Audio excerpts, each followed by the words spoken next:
When I think beyond the safari, it links back to community. There cannot be a safari without the community. And equally, ecotourism cannot exist without women. And beyond the safari means the safari serving the community. Oh my goodness, I'm from this beautiful, beautiful town called Matatiela. And the village I'm from is called Hillside. We are surrounded by these beautiful mountains. But ecotourism there is not a thing. Tourism in general, in fact, it's not even a thing. Matatiela. We have to hype it up as the community members. Because if we don't hype it up, who's gonna hype it up? Come on. What are the tips you would give to someone that wants to travel sustainably? So my first tip is, if you're driving over to Durban or something, in a country like ours, it's not very affordable to get an electric car, although that would definitely be the best suggestion. But then again, obviously minimize your plastic on the road trip, some patkos. You can take that in containers instead of buying individual packets. And the most important thing is to spread education. So if you know anything about a way to recycle or upcycle certain things, you should spread that to your family who don't already know. That's what she said.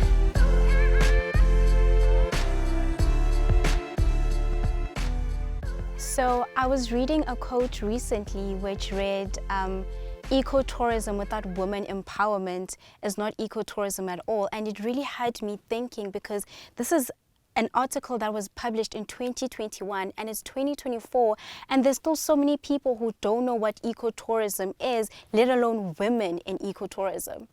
That's such a powerful quote, especially in the context of the African continent, because so much of the world is attracted to tourism here on the African continent. We attract people to come in, whether it be our safaris or our resorts or nature on the continent. We attract the world to come in. One of my concerns has always been, when you go into communities, most of the community leaders that understand the land or understand the nature or understand animals as well and have a better deepened understanding of the community are mostly women. And women are at the forefront of agriculture and many things involving land on the continent, yet tourism is such a foreign concept for women, and let alone ecotourism is a foreign concept. When you look at the world, we're moving in a direction where everything is becoming more sustainable, more equitable.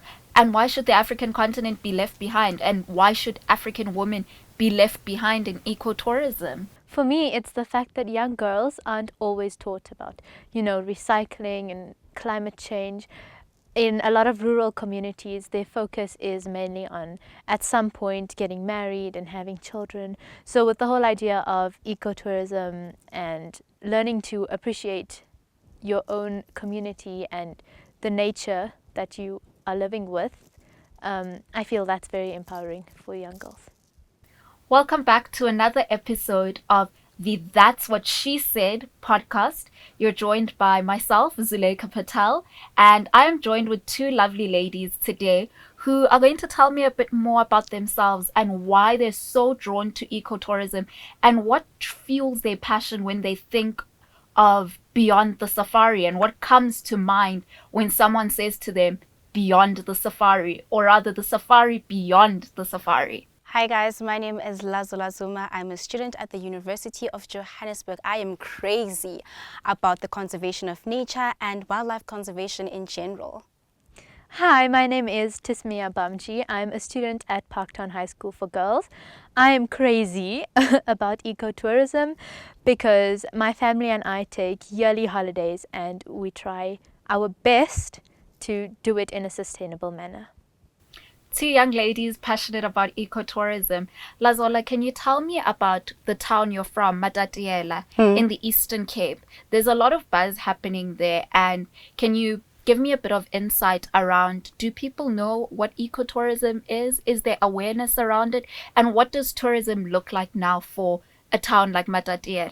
Oh my goodness, I'm from this beautiful, beautiful town in the Eastern Cape called Matatiela. The village I'm from is called Hillside. We are surrounded by these beautiful mountains.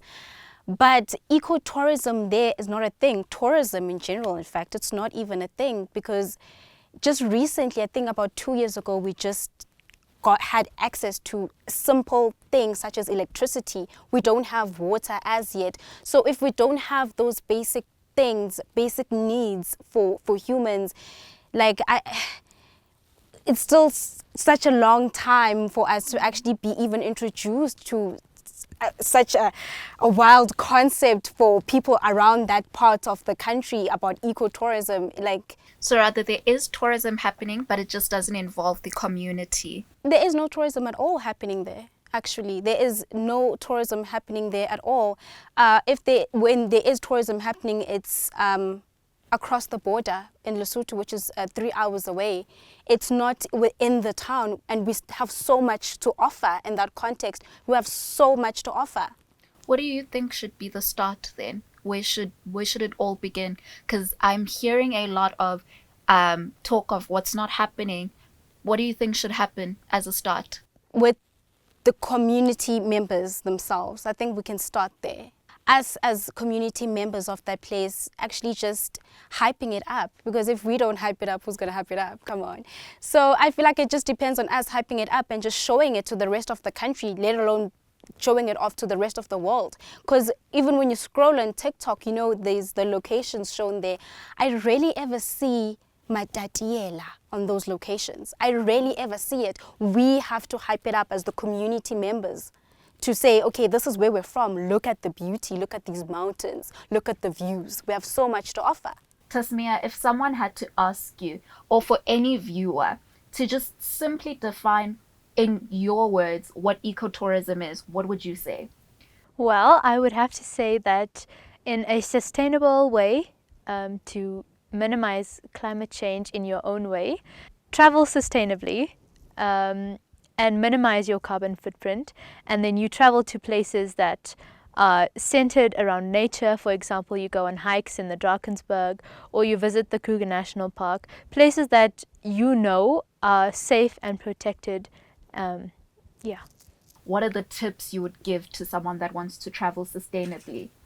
So my first tip is, if you're driving over to Durban or something, in a country like ours, it's not very affordable to get an electric car, although that would definitely be the best suggestion. But then again, obviously minimize your plastic on the road trip, you know, some patkos. You can take that in containers instead of buying individual packets. And the most important thing is to spread education. So if you know anything about a way to recycle or, you know, upcycle certain things, you should spread that to your family who don't already know. You're also passionate about animals and conservation. So what are 2 tips from your book? So I actually have a very funny experience about that. We were in the Kruger National Park last year, and my sister had this Instax camera, and we were right next to an elephant, and she took a picture with the flash still on. So I have to warn that that is not really a great idea. A way to be more eco-friendly and not disturb the wildlife that is there is obviously to switch off your flash, and most of all, respect the animals. And just a little tip for when you're at home, if you break a glass or a cup or something, to just wrap it in a cloth or a packet, because all the stray animals like the cats, the dogs, when they're digging through the dustbins to get some food, sometimes they can get cut by glass, like in their eyes or wherever, just because it was thrown in the dustbin unprotected.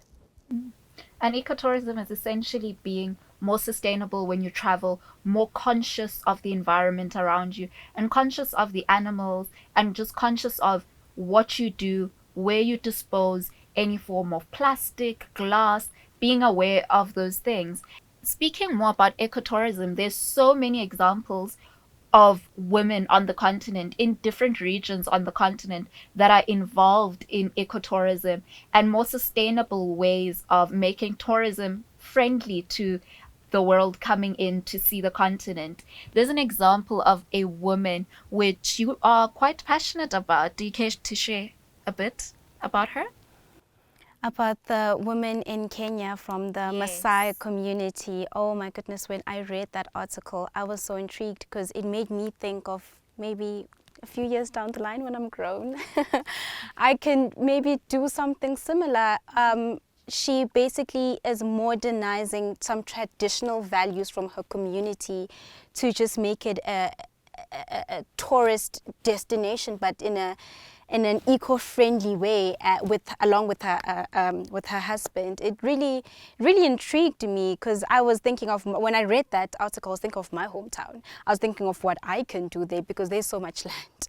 There's so much land that we can utilize. I was just thinking about that. And another thing that was in that article that was a quote that she had there about not having too many cattle in that place or in that area, and just a few, because it also does damage the land. I mean, I understand the whole concept of farming, but if it's not environmentally friendly, why carry on doing it? You know, it was just such a beautiful article. It's a really beautiful example of simply just creating, even in the simplest ways, in your small corner, because usually change doesn't occur in huge waves, and change isn't made by people that are hugely influential. Change is made by your everyday person just starting to change one small thing that bothers them in their small corner, and that driving waves of change. What were your thoughts on the women in Kenya? Well, I thought that was very empowering, especially for younger girls now today, to hear about a woman who is so actively trying to combat climate change, opening a business that, first of all, supports her and her husband and her family, but again supports, you know, the community and the ecosystem and all of that. It brought to mind the whole idea of the Durban floods. Like, while it is the responsibility of the government, you know, infrastructure and schooling and all of that, at the same time, the government isn't living there. It's the community, it's the people living there that make the difference. So if every person had to put their part, and they helped clear up, and they helped try and minimize the effects of it, and they help each other as a community, I feel that's also very empowering, first of all, because it's, you know, womanhood.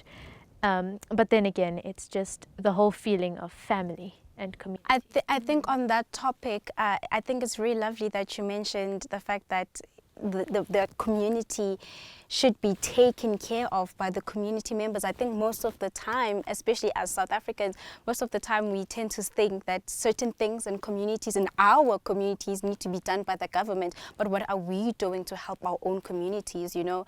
Like that, yeah, that's such a beautiful point. It really is, because when we're speaking about ecotourism, we never really speak about the challenges, and also we speak about it from the light of it's someone else's responsibility. It's not something that can begin within the community, and the community simply changing its ways, which is such an important factor. But whilst focusing on how empowering it can be, there are real harsh challenges that people face. Challenges such as land ownership, challenges such as you can't talk ecotourism without talking about how tourism in a particular area benefits and serves the community living in that tourist attraction. Because in any tourist attraction, there is a community living there. There are women and girls living there. And how does this benefit them and empower them and change their lives?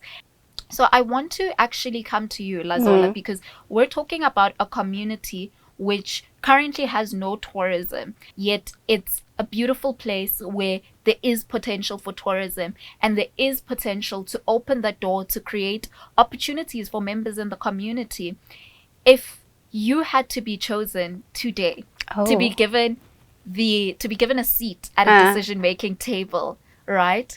And someone asked you, here's the resources, here's the seat at the decision making table, and you had to make a decision on how the door would be opened in Matatiele, for example, where would you start, and where do you see tourism in Matatiele beginning? I think for us in Matatiele, The issue of land is not much of an issue because we live on our ancestral land. You know, it's not much of an issue. We have an abundance of that land. You know, I think if I was given those resources, I'd probably start thinking about lodges. Lodges. We don't have enough lodges, even in our town.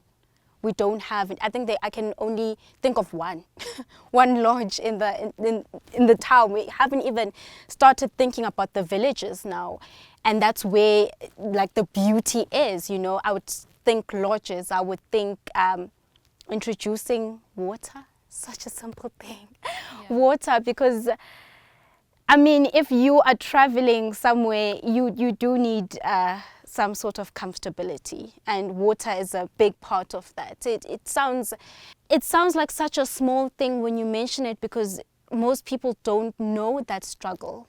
You know, it sounds like such a small thing, but for somebody who has experienced that, who lives in an area where we don't have water, for me, I would definitely introduce the whole system of having water and just proper sanitation in the area, having lodges, creating employment for the people there, because it's a poverty-stricken area. It's a poverty-stricken area, and just come up with ways whereby the community members can be engaged, and also teach the tourists about the area, the culture of that place, where we come from, the animals in that area. What about the girls? Definitely the girls as well. The girls could be heavily involved in like the entire project. I mean, our communities are practically built on the backbones of our women. Tasmiyah, you are a bit passionate about Durban and what took place in Durban. Do you perhaps have an idea on what needs to be done, or perhaps one thing just about Durban that you want to touch on in terms of Durban recovering from the floods? Because Durban is a popular tourist attraction in South Africa, or formerly was a popular tourist attraction for many people in the world, but now we see it struggling to recover since the floods. So it actually really pains me, because as a kid, like every year, we would go with my family and we would have amazing holidays. And it was definitely my favorite time of the year. And then all of a sudden, COVID hit, and then floods hit, and it was just like everything at once. And everything just went downhill from there. And you know, you can't just say that it's up to one person to fix everything. It's up to every person to do one small thing to make the biggest difference. Ladies, what do you think when someone says to you, beyond the safari? Beyond the safari, what does it mean to you? Okay, beyond the safari lies something even greater than you can ever imagine. Oh, that is so beautiful. Oh my goodness. Beyond the safari, beyond the horizon, maybe? Yeah. When I think beyond the safari, it links back to community. There cannot be a safari without the community. And equally, ecotourism cannot exist without women, because women are the backbone of Africa, and women are the backbone of land and agriculture in Africa. So ecotourism cannot exist without women. And beyond the safari means the safari serving the community. We're going to be chatting to a woman who is from Kenya, who is actually doing the groundwork and is involved in ecotourism. Her name is Selina. She's from a Maasai community, and she is from Bomanoma, Narok. Let's give her a call and hear from her. That's what she said. Hi Selina, you're speaking to Zulaikha. We're from the That's What She Said podcast, and we're really drawn to your work because we're chatting about ecotourism, and we're also particularly chatting about the topic of, in Africa, we need to go beyond the safari. Our work in conservation and tourism needs to go beyond just the safari. And we were drawn to your story with Bomanoma. Can you tell us a bit about yourself, your childhood, your upbringing, and tell us a bit about Bomanoma? Thank you so much. Hello, team. Nice to meet you all. My name is Selina Nkoile. I'm a young woman from Kenya, and I come from an indigenous tribe called the Maasai. I was lucky enough to get an education and become among the first generation of girls from my village to get an education. And education has been life changing for me because I was already reserved for marriage. So I come from a community which is highly patriarchal, and girls are viewed as property mostly. Being able to go to school has been really life changing for me. And after I was done with school, I already had committed my life to go back to ensure that I campaigned for more girls to be able to access an education in my community, in my Maasai community. So I relocated back to my village and I started doing serious campaigns for girls' education. And I've been doing that the last 7 years. And right now, the number has gone up from 40 girls. Now we have more than 300 girls who are happy and are having a very conducive learning and living environment because it's a boarding school. And also, we have opened an all year round rescue center, which any girl who is facing sexual and gender based violence, they can escape there and they're safe and they can access an education, psychosocial support, and also medical referrals and medical attention for those that have already gone through violence. So, ecotourism is a type of tourism which promotes responsible tourism practices in the tourism industry. So it's important for us to promote ecotourism because most of the time it's the ecotourism aspect that brings direct sources of income. For example, when the tourists come to my village, they will come and they will buy whatever they need from my local village, which means they're supporting local businesses. And then those local businesses will be able to create jobs for people of those villages, and also it creates employment opportunities. For example, my village, Mosiro, it's a breeding point for elephants. There is an elephant project that came and trained the local young people so that they can protect and guard the elephants and like look at them and ensure that they are not being poached because they are endangered species. We live in the Masai Mara region, and it's known for it being the home of the wild beast migration, the eighth wonder of the natural world. When I was an empowered woman and I knew about organic farming, me and my husband, we started Bomanoma Eco Lodge and Community Center. And what we do, we promote ecotourism there, and we have ensured that we are taking care of the environment. First, we did in Boma Noma, the accommodations are natural buildings so that we reduce our carbon footprint when it comes to construction materials. So if you imagine how much carbon is used to produce one bag of cement, you can imagine how much carbon it took to create bags of cement to build one big story house. So for us, we decided to reduce our carbon footprint by using natural and locally available materials to build cottages which our guests come and sleep and experience the local culture.